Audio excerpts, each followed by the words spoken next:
Another thing is more time for some children, because when you take a child, like my last first grade class last year, I had 2 who could read above out of 21.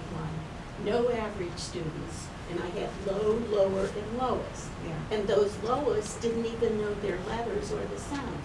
But by the end of the year, they were reading pre-primers, Right. primers, understanding the content, able to write a sentence. But they need more time. And the whole thing is here, you're only allowed to hold so many back because, heaven forbid, then you're in improvement. Right. You know, so some children just need that extra time.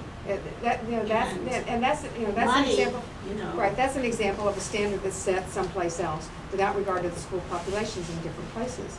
We were talking earlier today with a woman from NEA New Hampshire, and she was saying, you know, that some schools have 50 different languages coming into the schools, into that school. And I don't know if that's the schools. That's the school. 50% of our population are. More than 50. And I was in a school in Minnesota that had, you know, counting subdialects, you know, some 100 of something, you know, and that the standard you have for that school cannot be the same standard you have for the Portsmouth Elementary School located in the nicest neighborhood. I mean, it's just not realistic.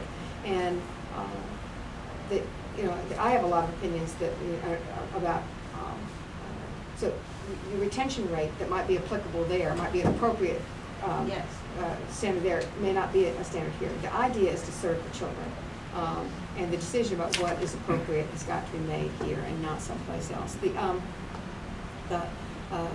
The other thing is, I mean, I have to say I'm an advocate for, you know, for us making certain. I don't know whether my views are. I don't win out on everything. I didn't win out on healthcare, although I like John's healthcare policy. But you know, under some different things I might not win out. And